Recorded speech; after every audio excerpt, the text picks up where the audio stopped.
Evening, guys. Welcome to the Hangout in the Crib. Tonight we're going to be talking about the recent retrofit changes, a few bits about that, and a bit about the Locust UAV. I'm sure we're probably going to be talking a little bit about the Arbalest as well.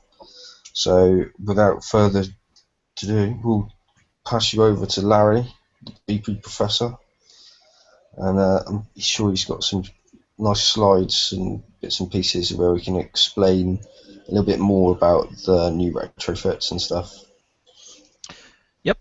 All right. Thanks, guys. We'll just get right into it. Start with the Locust. So the new Locust UAV is in the Forsaken mission this week. You saw it in the Apocalypse raid. They were some of those Hulks were shooting locusts at you.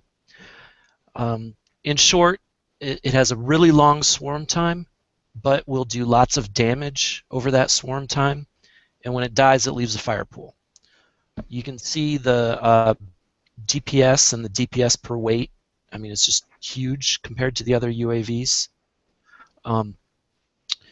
Again, the thing you have to understand is it does that damage over a long swarm time. So it's going to take a while before it gets to that DPS, but it's a lot of damage. And when the data for this came out in the game, the guys at BP Info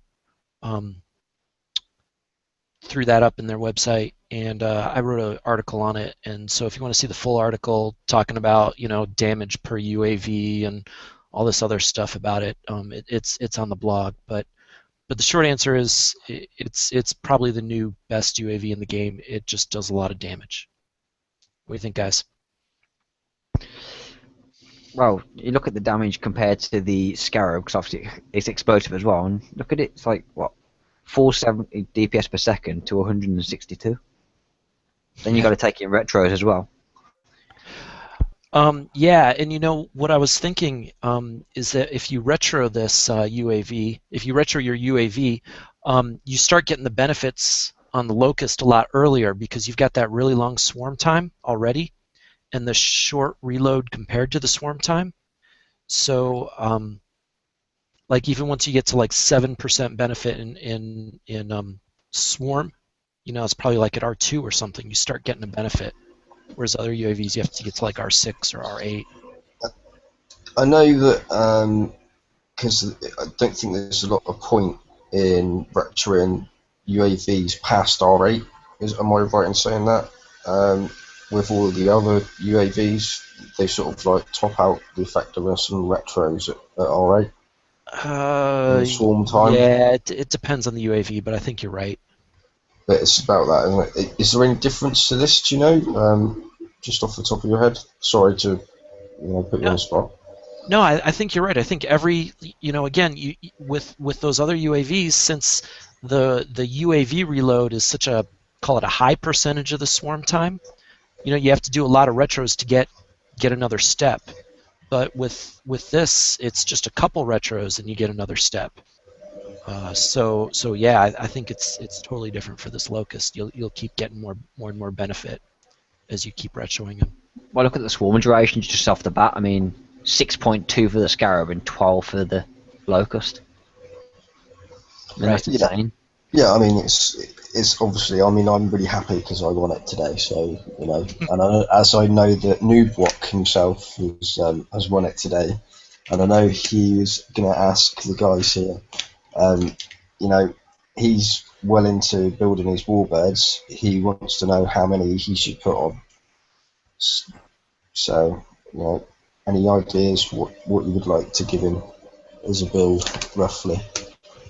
Depends what he wants it for, first of all. If it's for Is it base hitting or facing for the or arena or for I think he defense. wants. I think he wants it for for defense more than anything. But we can check in chat. What do you want it for, new block? If I'd he probably does say want forward fire. defense, the first thing I would say is if you have a Hollock, I would always choose a Hollock over a Warbird for base defense. Yeah. Yeah, because the radioactive defense for a start. The explosive defense as well, it's got an extra 10 explosive defense and an extra 20 radiation defense. No reply from Newbot as of yet. But yeah, The chat's delayed, remember, so. yeah, this is very true. Yeah, but basically, you know, like you said, obviously the warbirds haven't got that built in, whereas the Harlocks have. But I don't think he has. But Well, not only that, look at the range as well. I mean, only one less range than the Hornet, and one more than the Scarab. I mean, it's definitely going to be right up there. I think it's pretty much taking over the Hornet at the minute. The only advantage I see over the Hornet over the Locust, to be honest, is the damage being done quicker. So And the pinches. yeah, but that comes with the Harlock itself, doesn't it? So yeah, and Well, but the Hornet has the faster reload, right? 2 seconds versus 4. So Yeah. you'll get twice as many Hornets. They'll be doing less damage, but you'll be more likely to overwhelm countermeasures, and you'll probably get more pinch UAVs. I'd say initially that the Hornet's probably better at a lower rank. If you're going to rank it up to max, or at least over 64% or something, I think then you're probably going to be better using the new Locust probably. I mean, that's just my opinion. It's not really based on statistics. It's just really thinking about the little amount of UAVs that I used to have on my Scarab. When I didn't have my Scarab ranked up in my base guard, it was like few and far between compared to the Hornet. But once it's ranked definitely. up, Yeah, it really makes a difference. it really does make a massive difference, doesn't it? So But yeah, then when you look at it, look at the reload difference from the Locust and the Hornet, and then you look at the Scarab. It's not that much behind the Hornet. it's not really in the grand scheme of things, and I mean, it's going to deal a hell of a lot of damage. It's below a second, isn't it? So yeah, it's going to be nuts amount of damage. I mean, I'm going to be refitting these pretty much as soon as possible, really. I might even speed up my my build that's on at the minute and get right on it tonight, maybe. And then we can see. I'll compare it for you guys and let you know on Friday's show. Mm-hmm.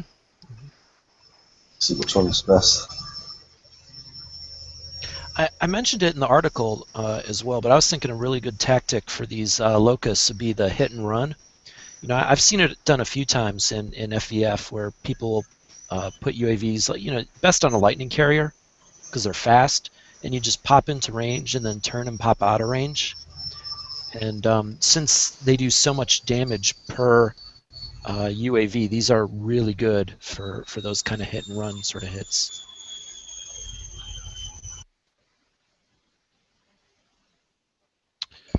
All right. Yeah. We ready to move on to the Retro Lab? Yeah. Okay. Okay, so the retrofit component retrofit costs changed. That was the big news this week. The hulls, uranium are the same, and the resources are the same. And again, the components went down. So, and that's mostly. Now I show two of the comparisons here. Compound engine, if you look, went down at low retrofits, but went up at higher retrofits. Okay, that's 108,000 per step for compound engine, 108,000 uranium. Whereas the other one I compared was UAVs, where they're lower cost at every step. So there's sort of a set formula in how every single retrofit component costs. The old formula is started at some set value and then went up pretty quick and then got 1% higher for each step once you hit R5. The new formula, all these have R1 through R5 are a set cost, and then R6 through R10 are 3 times that initial cost, and then R11 through R15 are 6 times that initial cost. So that's what it looks like in terms of steps. And then I think what everybody's curious about is, did these retrofit costs go up or go down? So first of all, I want to thank the guys over at BP Info. They went and extracted all this data and published and did a before and after. So that was really helpful in putting this together. And if you get the slides, you can find the link to the folder where I keep all these slides on my blog at ppprof. So you can go there and find the full post and look at every single number if you want. But I scanned through them, and what I did is I looked at ones that went up, ones that stayed about the same, ones that went down some, and ones that went down a lot. And I mean, it was every single retrofit in the game, so I started out trying to list every single retrofit, and it got a little long. So I put them in these groups. And so what I found is that the one that went up the most was assault torpedo. And then siege missile, shockwave mortar, impulse launcher, S-armor, E-armor, shipping system for some reason, and compound engine system stayed roughly about the same, and that's the total cost to go all the way through. So those ones that stayed about the same total are cheaper at the start and then more expensive at the finish. And then I've got this group which went down somewhere between 10% and 50%. I'm not going to read all these to you, but you know, you got stuff like UAVs and strike missiles and whatnot. And then everything else is down more than 50%. I mean, some of these just went down drastically. You know, the old cost to go from R0 to R15 was like 700,000 uranium, and now it's like 50,000 total. So some of these just took a huge price drop. Now, when I did all this, I made an observation, which was that it seemed like KIXEYE was doing sort of market pricing in a way. That the retrofits that were the most popular, I mean, everybody refitted assault torpedo when they came out, at least everybody that was using subs, right? And that was really one of the earliest component retrofits as well. And so it almost seems like it was a popularity contest, that the ones that were the most popular, KIXEYE figured maybe were fairly priced, and so they didn't go down so much. And then the ones that hardly anybody used seem to have gone down the most. That's just my opinion. I don't know. What do you guys all think? Well, I think it's not bad overall. You know, the cost of things has gone down massively. I mean, for example, I think one of the ones that I've seen that's on the list was like countermeasure turrets, and that's gone down by over 400k in uranium from R0 to R15. That's like a massive amount. I mean, you know, that's really, really good, and I'd like to give KIXEYE a bit of a pat on the back for that. You know, some of the stuff that's in there, really good. However, you know, I know that some people haven't got their siege missiles done, for example, and like Kyle, sorry to go on about him, but he said to me that, you know, because I said, oh, you know, they've reduced the price on quite a lot of stuff, and he hadn't gone through and doing his siege missile stuff, and his next retro went from 43,000 up to 74, I think. So he's kind of got a little bit stitched, yeah, halfway through. So I mean, it's a good change, but halfway through, people have sort of got a bit of a raw deal, I think. It's really quite frustrating that. I think what they should have done is, if they're going to reduce, well, it's called a rebalance. It's not really a reduction; it's a rebalance. But if they were going to reduce, which is what they've done to pretty much most of them, they should have kept it across the board, even if it's just a minor reduction or stayed the same. Like you were saying about Ewok with your siege missiles, and for me, my evade armor is at R10. So at the moment, Rs 1 through to 10 are all cheaper than what they were when I purchased them. But now I'm going to be looking at, I think it was 90,000 per level to get to R15, which is considerably more than what I would have had to pay before. So it's like I've got the most expensive end of both sides there, haven't I? The worst luck. Yeah, that's the thing. That, I mean, you know, it's really good that they've done it, but I think that what they need to do is probably look at some way of making it benefit the people that have already done it. Because, like you said, most of the cases where it's more expensive, in the later end, it's now cheaper to have done it in the beginning. So it's one where you're getting stung twice. Yeah, I mean, I know he's in pretty much. I think I looked through them all, and maybe one or two was actually a little bit more total cost than it was before. Um, but most of them, the complete cost is actually reduced. But it all depends on where you're at. If you're up to a certain retrofit level, then it might not be cheaper. That's right. And they should have thought about that beforehand, maybe. And I'm not saying everyone should be different costs, but if they just didn't make if nothing was more expensive now than what it was before, that would be great. Even if it stayed the same. It depends. I mean, it's good for, like, say, people that can't do like 60 dredges, like, medium non-coiners. So, because some of these retros like start for like 2,500 and 1,500. So for people that've got, like, still got chain guns or siege or something like that in their base, like a galley or something, or the bypass missiles, it's good for them because they can actually hit the 50s and get 1,000 something uranium from each. I mean, personally, I mean, this would be my idea of it being fair would have been was however far you've got through with your current retros, they obviously know how much uranium you've spent on said item. So if you've changed the total amount that it's going to be at, to the nearest bracket, or to the nearest level, they should just put it up to whatever it is for the amount that you've spent up to now, and then it'd be fair to everybody, wouldn't it? Yeah.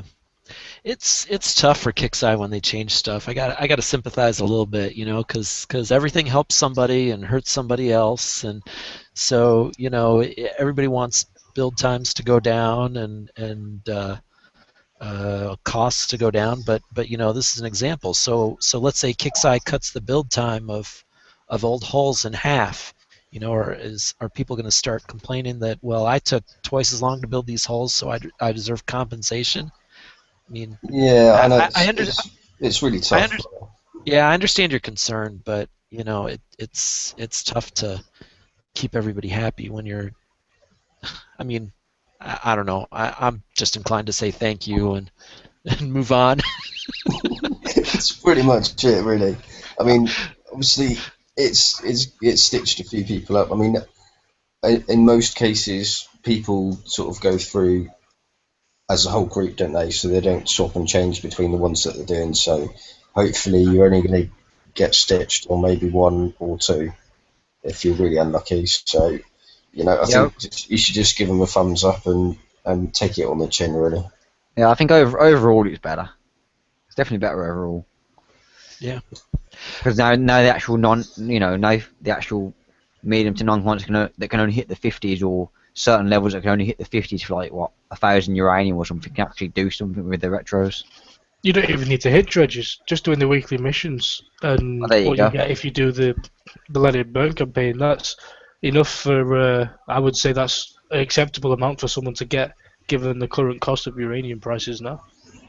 Yeah, I have that lower level non-coining base, and it pretty much just survives on uranium from the weeklies, and I've been going through hulls basically, Mercury and Goliath, and I'm not out of uranium, so Yeah, you got to manage it.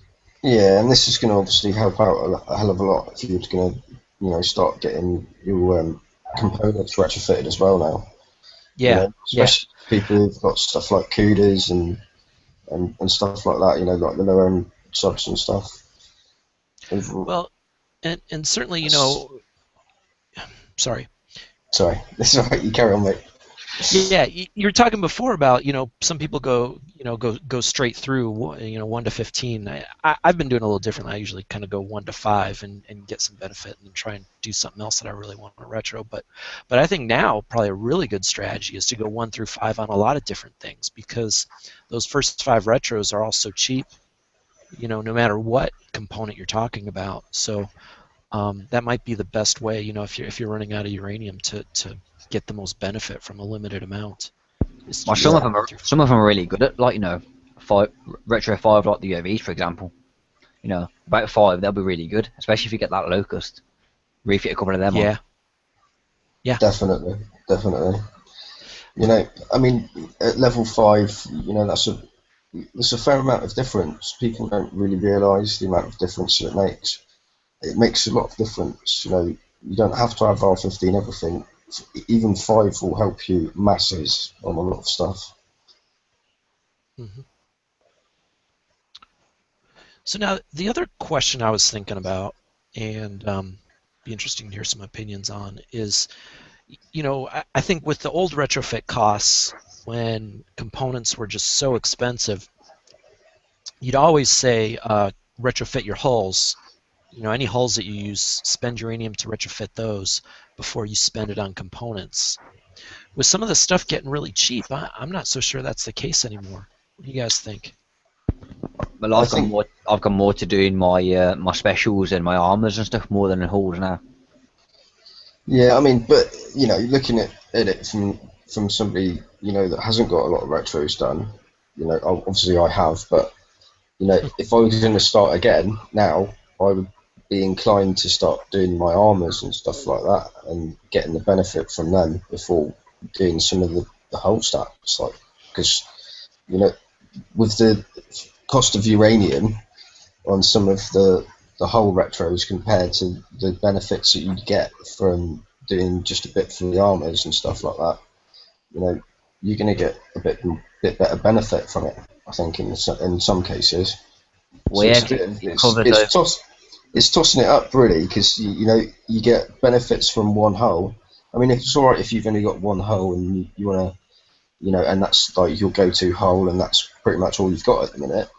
Then obviously do that. But realistically, if you've got a lot of hulls to choose from and you've got a lot of hulls built, I think your uranium's probably better spent on your specials and your armors and stuff, really, at the minute. I'll be interested to see actually what people in chat think is, if they could say like the top 3, like what would be the top 3 things that you'd retrofit. I know mine would probably be the heavy plating at the moment for the guard fleet. Also, I'm using heavy plating, compound armor on some of my attacking fleets. So it's like 2 birds with 1 stone. I'd say evade armor as well as a priority, and probably reflective coating or agility system, one of the two, or both. Agility system for the anti-pinch on your guard. If you're using a blitz fleet, you obviously want it against a Wendigo, and reflective coating for the evade and radiation defense. So See, I'd personally say the same for the pinch distance, the compound, the default, the evade armor, and then obviously the compound armor and whatnot, and the heavy plating. I'd have to agree. It might, it's the compound, the heavy plating and armor. That's a given for base defense, and on some of the fleets out there now that are hitting bases. You suffer a bit with the speed, but you stick it on a V2H fleet or a V2C fleet. It gives you that extra defense to all types. And then basically, sorry, Karen. Yeah, and then the same again with the others. Because you get the agility system and shielded electronics is both in the same one, I do believe, isn't it? Yeah. So that's always a bonus. So if you've got shielded electronics on your guard fleet, even if you haven't got agility system, that's going to benefit that, as well as your attacking fleets for Wendigo bases where you're going to be using agility system. So that's definitely another given one. And evade armor, the higher you evade, the less stuff's going to hit you. So always a bonus.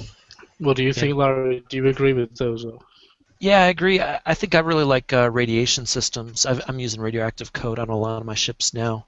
So, and that gives you the radioactive defense and the evade increase. And, if you sort of have to check for, each ship, and I use Huggies and compare my evade with, one more step on the radiation system versus one more step on the evade armor. And so you can see which one will benefit you more. Yeah. And very often it is the radiation system that helps me more than the armor. People in the chat saying evade.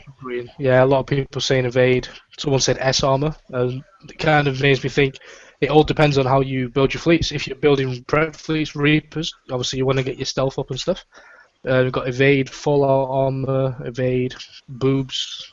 I like that one. Strike missiles and UAVs.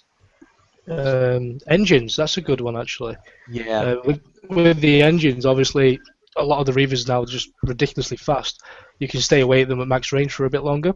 You can outrun more splash weapons, including Apocalypse Morts and stuff. So that's a good one as well.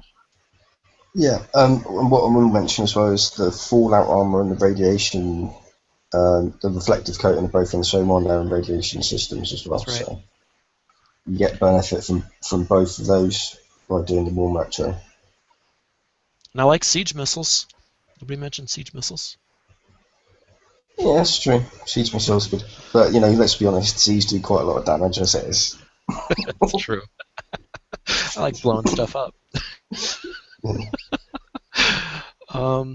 Hey, so when I was looking through those data files, by the way, I did notice there was an entry for cryo launchers. It didn't have costs yet, and those aren't in the Retro Lab yet, but they are in there, so maybe that's coming soon. See, I thought that, and then when if you compare it to the others, there is actually no weapon associated to them, is there? I wonder if that's just an NPC thing. Yeah, maybe. Could be. Who knows? I'm kind of thinking the times past. They surely would have done it by now. It's the same as the napalm missile. They haven't put that in, have they? No. Isn't the napalm under something else? No. Obviously, a lot of people when they say they retro the napalms, they're talking about the fire support platform M. But the napalm is not there at all. It's actually I believe I'm correct in saying the only turret that's not retrofittable. Well, I don't know because I don't have any, and I've never built any. So Yeah, I'm just looking. I think you're right. Could be right. Yeah, I can't see it in any of them. Even the Wendigo and the Cryogenics in there, but the napalm's not there in any of them. It is quite powerful though, really, considering obviously. So is the Wendigo and Apocalypse Mortar, but they doesn't stop them going in before they'd even be released as a prize. I think I might send a ticket in and just ask them, give them a little prompt in case they forgot about it. Good luck with that. Just a little jab. Excuse me. Has anyone remembered that we do have a napalm missile and we do have cryo launchers in the game still? First, you want coin as well. Just for asking the question. Hey, if I get it in, I'm gonna want to. Anyone who retrofits that owes me a cut of gold as a thank you. Good luck with that. Yeah. You're costing them coin to go and get the bloody uranium to retrofit it. You should be paying them. Hey, they don't have to coin it. They can sit there and grind away the missions for free, hitting 65s and collect it over the weeks. So it's their choice if they choose to coin it. Okay. All right, are we ready to move on? Yeah. I think so. I think we're done. Okay, changes in the game. Well, we already talked about the retrofits. I saw this one. I thought was kind of interesting. Corrected the display of which turrets are being affected by a highlighted building with attack installation equipped. I'm glad to see that. Did you notice that? What was going on there? Yeah, the fire support platform, the basic red one that increases turret reload and turret damage. If you hovered over the outpost or warehouse it was on, it pretty much filled the base. Like every turret would be lit up red, so you can't actually see which ones are being affected. And it wasn't really a big deal. It was only really a visual glitch, I suppose. But it was frustrating, just to see it. You don't really know where it's covering or anything. It doesn't change the way you attack the base, really, but it was just annoying more than anything. Okay. Yeah, I noticed that in a couple of bases I hit.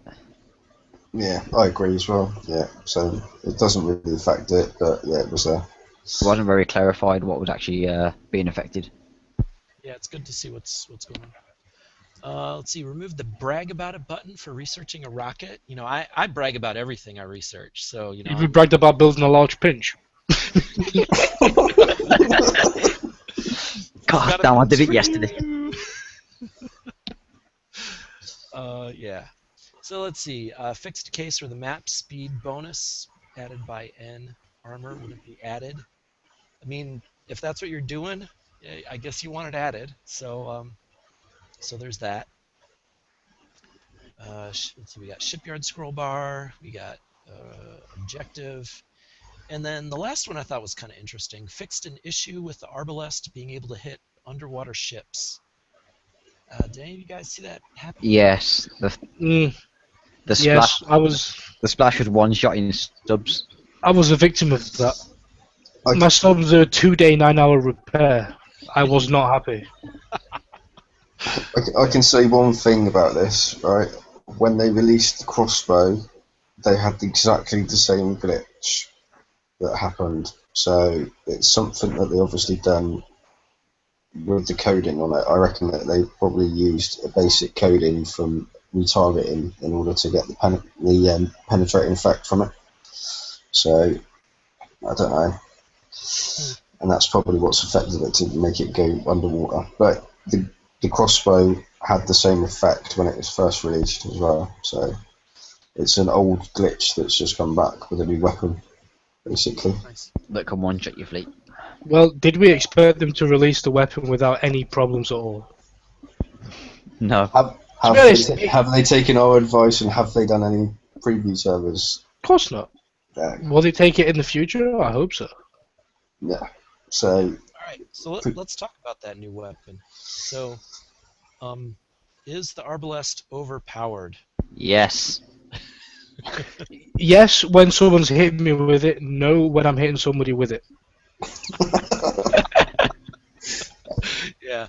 I think that's pretty much everybody's opinion of it. I think. Yeah, but in all seriousness, it is stupid in some sense. Well, let's go back to that video that like you showed us. I mean, it went through what 15 walls and killed a turret basically. Should I screen share my hit? Here, Find it. Tell you what, guys. While you pull that up, let me just go through this chart and show what this is doing. So what I did is I plotted the weapon range for all these heavy ballistics and then the damage per weight.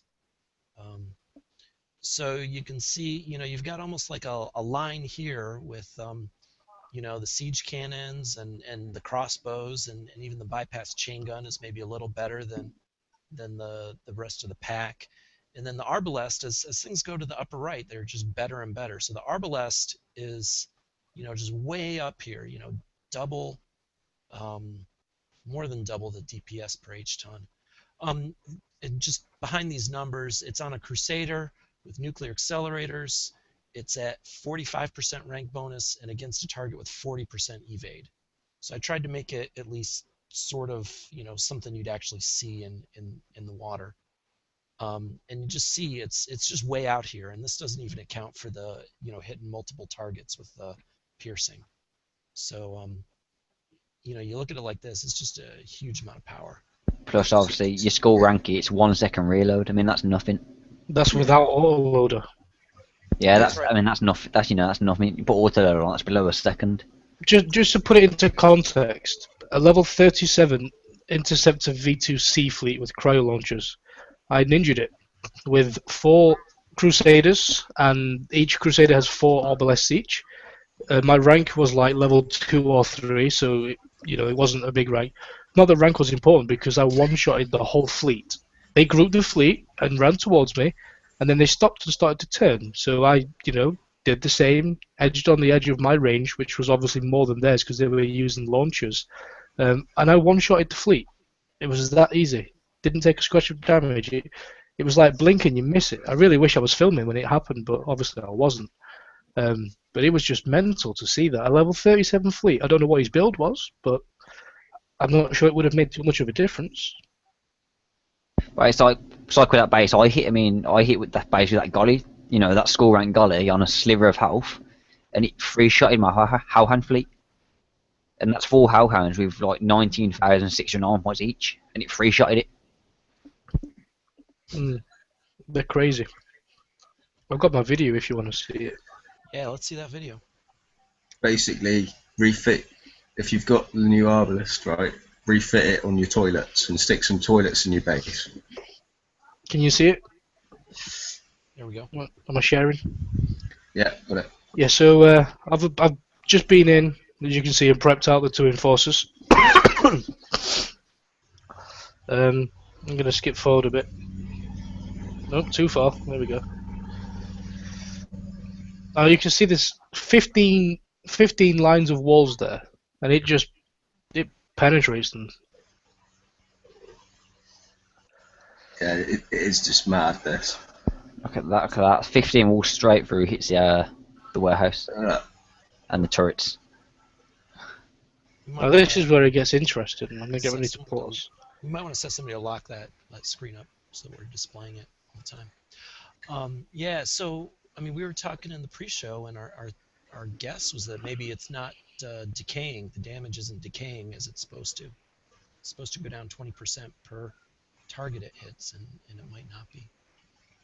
No, it goes straight through everything. This is where it gets interesting. It actually kills 4 turrets at once. Well, it kills 3 and then 4. Is it this one here? Yeah, 4 turrets in one hit. It's the next one. So this shot, I'm trying to pause it as it fires. See, there's 4 turrets here. There's 2 missiles and 2 javelins. This group of 4 kills them all. Doesn't decay or doesn't appear to decay. Straight through them all there. And look, what you've got 3 Chevron ranks. So you got 3 ranks on that, and it's just killed 4 turrets in one shot. Well, the rank isn't important. It could be legend rank. It could be not ranked at all. It's just one salvo has done that. It doesn't need to be ranked. And there was this as well. Straight through, hit the M4, hit the Highlander. Yeah, it's like, oh, there's some walls in the way. No, walls are not an issue for this fleet at all. Yeah, I mean, it's a bit silly. Personally, it's my thought on it. You know, I have the ability to build them. I probably will build some for doing like Forsaken missions and stuff. Fully armored outpost. Look, 100,000 armored outpost, and you just 2-shotted it through walls. Yeah, it's nuts. I could be sat pumping siege missiles in there with my mastodons. I could have like a whole arc of missiles that would hit before it dropped. It's just silly. Now it's all good and fun. You know, I had a lot of fun doing that. It was cool to watch, but I've been on the receiving end of it. It wasn't cool. I've been on the receiving end of it twice. I was quite lucky. I survived. Well, that reminds me. Should we talk about how we can stop them hitting your base? Yeah, that's a good point. Because you got hit by a level 52 fleet, and you basically killed the whole. You pretty much they got you, but you basically killed the whole fleet. They did get me, and this is the way we were talking about the retrofits earlier, and how the retrofits make a big difference. I don't have any retrofits on my power cells yet. I have only R2 Wendigo turret and only R1 heavy plating on my guard. Now, you can see it's close. I drove. I don't care. Deal with that later. But just to put it into context, my 2 Atlas carriers have 31,000 armor each, and my Enforcer has 29,000 armor. They all have heavy plating on. So we'll see what happens. And bearing in mind, I got hit by the same fleet, and my Atlas got 2-shotted. Your Atlas has still has reactive armor, doesn't it? Yeah. And mine got 2-shotted by this fleet. And remember, Atlases don't have any ballistic defense built into them. No, so you're talking with heavy plating that's not retroed. You're talking only about what 45% on me. Yeah, I mean, I'm frustrated because I think, obviously I'm just moving my ships a little bit, trying to keep on range here because of the nature of how powerful it is and the person who's attacking me as well. But the point is, I think I could have killed it had I drove a bit better. Maybe separate my guard, don't have it stacked up there. Well, you see it there, 7 shots to kill that Enforcer. But what really frustrated me is at the end of it, he lost 1 out of his 3 Crusaders. And his 2 Crusaders which are left are both 99% damaged each. It's like, 1 more UAV fired would have done it. Yeah. It's a stupidly powerful weapon. It does get closer than that. Which kind of leads me on to a slightly relevant point, but it's kind of more of a nag. You know, we're talking about the Forsaken missions and the content drop. I don't have Shielded Electronics 3 on my guard. I only have Agility System 3 because I wasn't playing at the time that they were offered. I had a bit of a Battle Pirates break.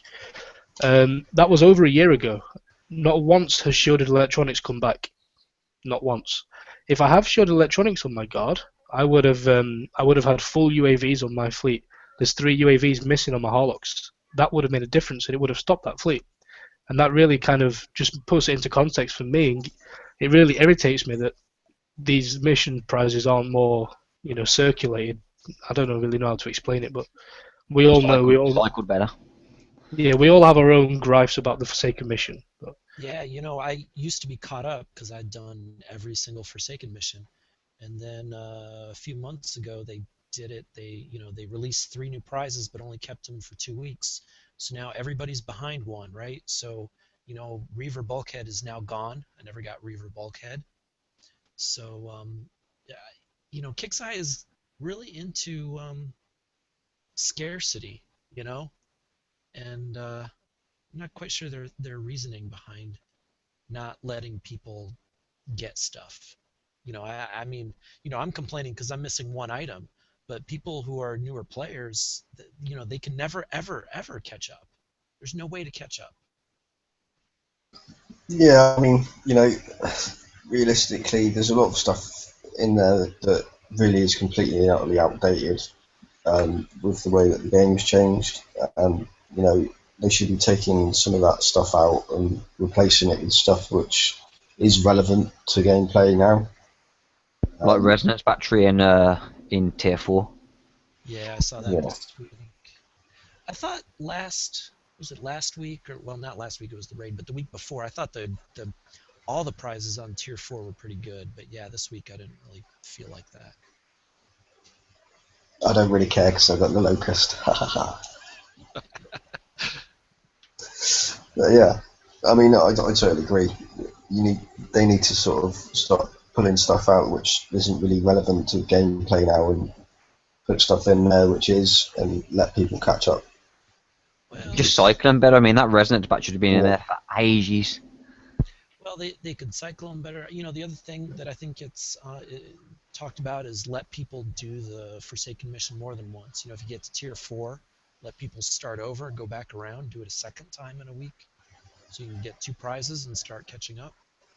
Yeah, that's also a good idea, and it's not detrimental to them at all. Obviously, you only get your alien bonus once would be fine. If you want to do it again, take two prizes from the tier. I still think choosing it would be nice. Choosing would be nice too. Because if people can choose what they want. I mean, some people want certain prizes so they can coin it onto their stuff. I mean, if you can choose it, so like the bulkhead armor, there's a lot of people that want that. You can choose it. You can put it on your fleet straight away. Yeah, and realistically, it's only going to help Kixeye's pocket at the end of the day, isn't it? Yeah. People want stuff. People that want stuff to finish off builds and stuff like that, or to refit builds. It's going to get them out. It's going to get them using the stuff quicker, and inevitably, some people are going to coin it, and some people just they're going to wait for it, but they're going to be spending on repairs, aren't they? So it's a win-win situation, really, for the players and for Kixeye, in my opinion. Yeah, I think another really good example, again, that lower level base I've got. I've been playing for 8 months. I think I was able to do the Forsaken missions, relatively quickly for my play time. Still don't have Speed System 3. I got Strike System 3 relatively quick, but Speed System 3 still, after 8 months, still can't get it. And Well, D5A, I mean, there's a lot Yeah, of people in chat saying it earlier. Like, there's loads of people that still haven't got D5A, and that's been like what, months and months. They took it away and then brought it back. yeah, I think something should be done there, and there's a lot of ways to do it. Oh, for sure. It's get some people together, get a few heads together, speak to your customers and figure out something that's mutual benefit to both yourselves and us. It's not hard. It can be. It could, people are going to pat you on the back for it. There's nobody that's not going to. At the end of the day, make it their choice. If they want to do it, then they do. If they don't, they don't. It's not a hardship to anybody, is it? All right. All right. Is there anything anybody else wants to talk about tonight? Seems Yeah, we've still got a bit of time. I know we don't really do shout-outs and stuff. I want to shout out to Lord Admiral T-Bear on the chat, who, for a start, has probably one of the most gayest names in chat. And I'm not quite sure whether it's a mummy's love issue, if he didn't quite get enough of the teat as a child, or if he's going through some problems in his life recently. But he's definitely got some issues. I mean, I've asked him for his code several times to kind of let his frustrations out in the game, but for some reason he seems to be trying to troll the people in chat. So special shout out to you, you cunt.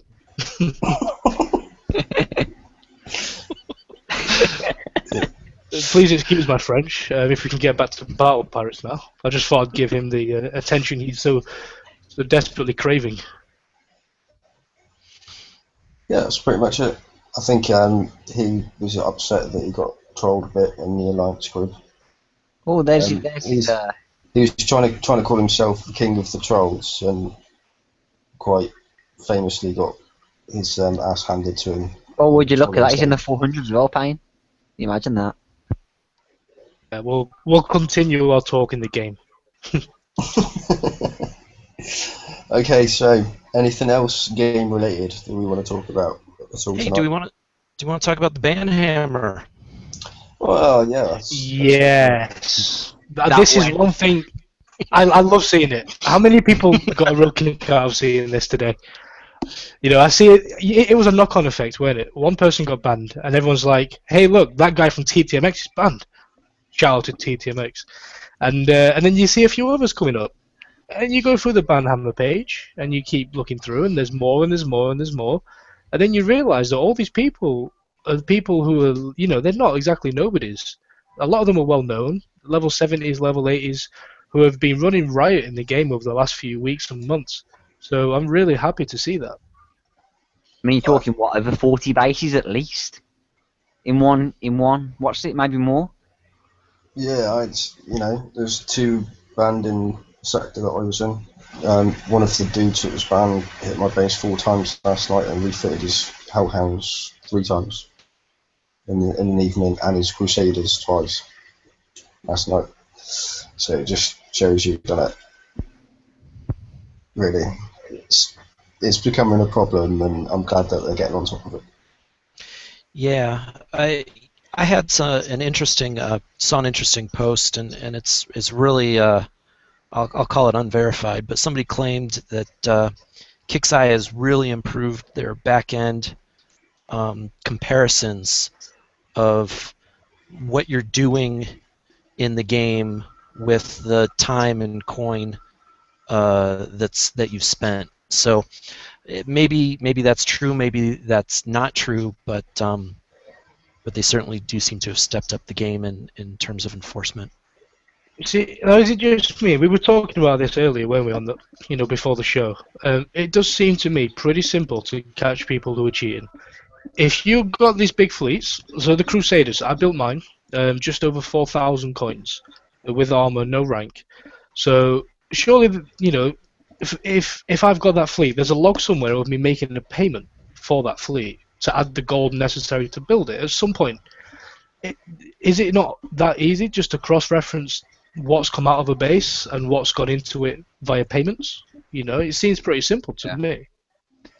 I think they need to do what they need to do is do these scan waves more often, like every 2, maybe 3 weeks at least.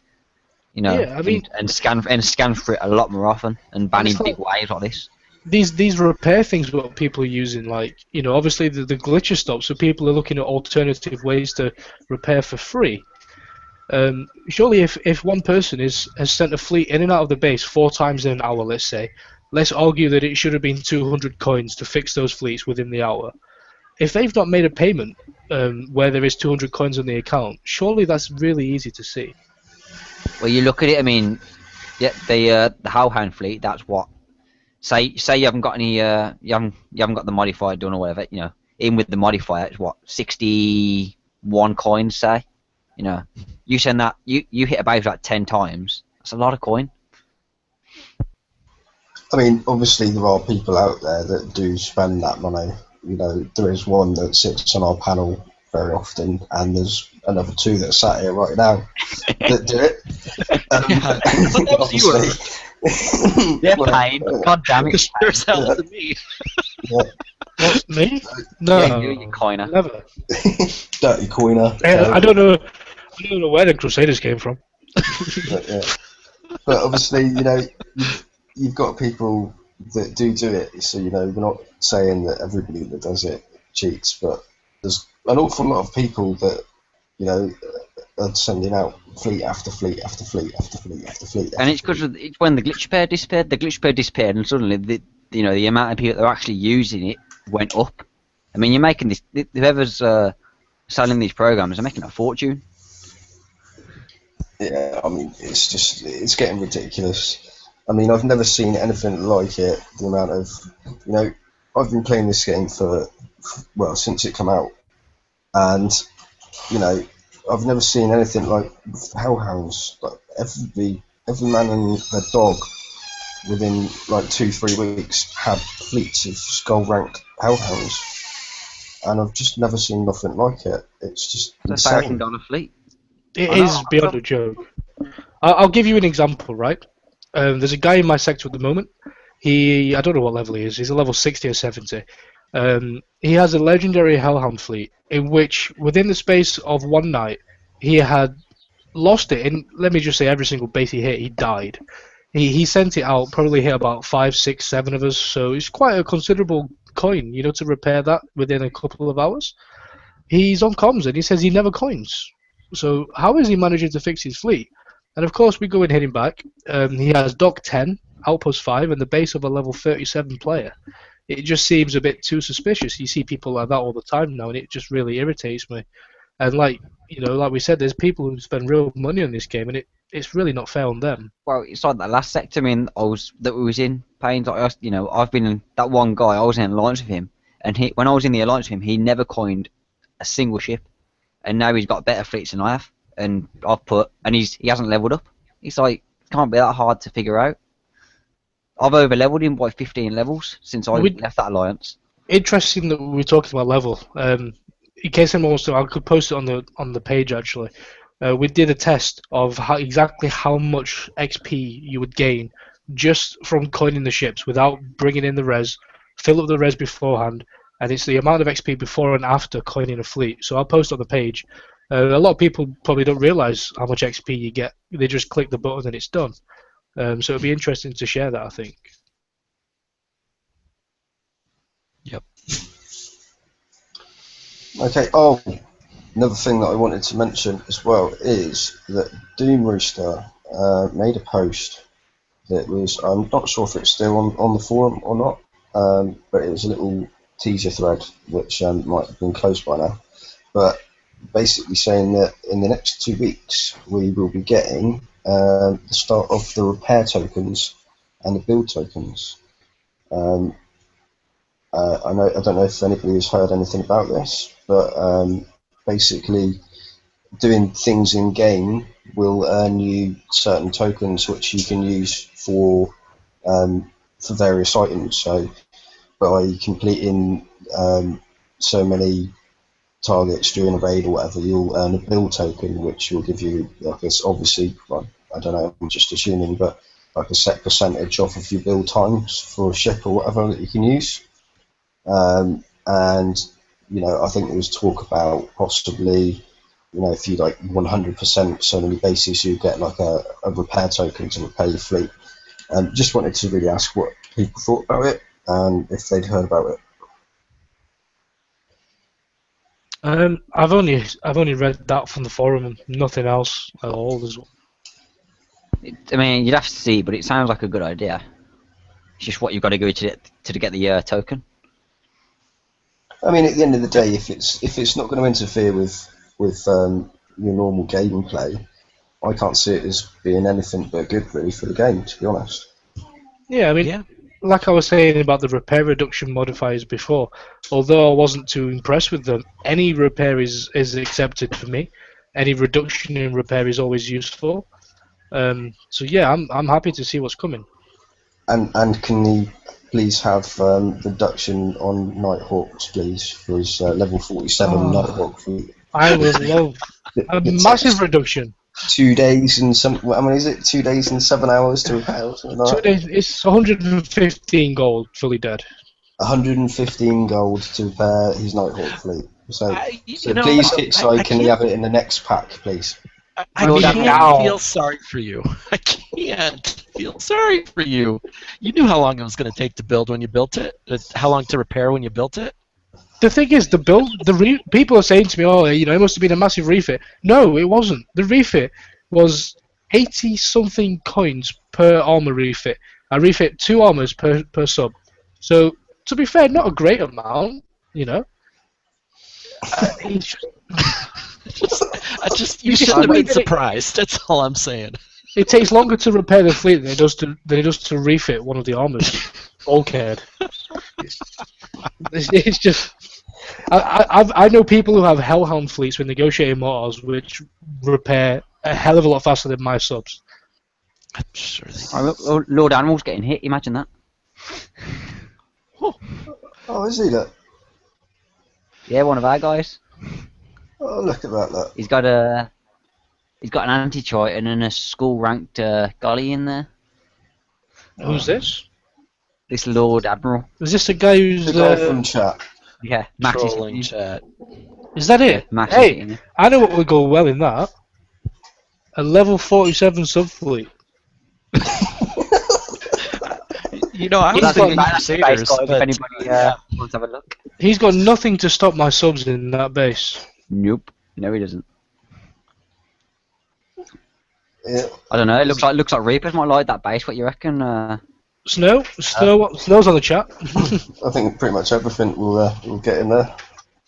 Just while we're finishing and watching this guy get his arse handed to him, hopefully. Another suggestion I'd like to throw out there, I want to see what people think. Road crews. I spent, get ready, 60,000 uranium rolling for a road crew, and I got a single bullseye at the end of it, which is what I was hoping to get. And then I hit a few bases, time moves on. A few hours later, I decide I want another bullseye brigade. So rather than spending 15 gold to renew it, I thought I've got enough uranium. I'll just keep rolling. So you push the button, you keep pushing. It's like an addiction. You keep going. You keep going. What happens? I run out of uranium. 50-odd thousand uranium's gone. No bullseye. That's 110,000 plus uranium for one bullseye crew. Now here's a suggestion, Kickseye. Can you please let us buy our road crews? I don't care if they're moderately priced. 110,000 is just a joke. I would be happy to spend 10, 20,000 just to say I want that road crew now. Take 20,000 uranium out of my deposit and give me a single bullseye brigade without rolling for it. I have to agree. I mean, I don't think that Legendary 1 should be. I think that they should still be staying. But, before the raid, I topped myself up with uranium right up to the top. And I rolled through 130,000 in uranium. And, I didn't get one single Grease Monkeys or any Legendary crews. And I was like, I'll keep going. So I kept on going. And I still didn't get any out of the 200k. Still didn't get any Legendary crews whatsoever. It's just silly. I mean, it would. They don't have to change how it is at the moment. You can keep the system exactly how it is. Just add to it. You don't have to change things. You can add to things. If people are happy with the way that they get road crews, that's great. Most of the time it's pretty decent. Just rolling for general crews. But when you're in that zone and someone's holding a base and you're like, yeah, I'll come and hit it. Let me just quickly grab a road crew. 10 minutes later, I'm still rolling, and it's just. It takes too much time, too much uranium. It'd be nice just to have that have it now button. I know that they have it in everything else. You can build your fleet straight away. You can repair your fleets. You can do your upgrades. Why can't we get that straight away as well? Just like to give a big shout out to Lord Admiral T, King of the noob trolls. Enjoy your flattening, young I sir. think he's about to be 100%. There's the outpost dead. I'm disappointed it wasn't me. But hey, you got it's a day and missed. a half. Oh look, it's Mastodon as well. That's what I was going to probably try and use. Anyway, Okay. what a way to end the show. Oh, it's missed the Killed oil it, rig at killed the front, look. It's missed the oil rig at the front. Well, he was online. He probably clicked repair. Oh, well, never mind. Hey, Anyway. you know, some people look at that and think that's a fail. So, unlucky. If you didn't get 100%, you're a noob. There's a guy actually, we all know he is, on the Alliance Crib who says that prepping is for noobs. If you can't one hit a base for 100%, then you are a noob. And apparently that's me because I have to prep. And I do occasionally miss the oil rigs because I don't care about medals. But there's a video to come for that later tonight, so keep your eyes peeled. Sounds great. Oh god, we're going to get spammed again. That's what he's saying. I'm going to do a rig pick. There we go. So yeah, thank you guys for coming out. I did bring Rig Pig with me. Again. He does apologise, but he's taking his children to Taekwondo, so... Yeah, so... He does say hi. No panda though. No panda. Oh, well, here's Panda. All the way there. Nope. You almost saw me fall over on my chair, but here, Panda says bye. Did you just pick Panda up by his ear? Yes, I did. That's why he likes it. Oh dear. So Scotty, you anyway- know all about that. So anyway, guys, thank you very much for coming. Much appreciated, as always. All of the slides that Larry's made for us today, Prof has done for us, are on our public drive now. So I've put the link underneath the link in the Alliance Crib. I'll put it in the description for the video as well. So if you want to go and have a look through those a bit more length, or if you couldn't quite see them properly, you can go and have a look, as well as all of the ones from our previous shows as well. Thank you very much, and we shall see you all on Friday. Cheers. Adios.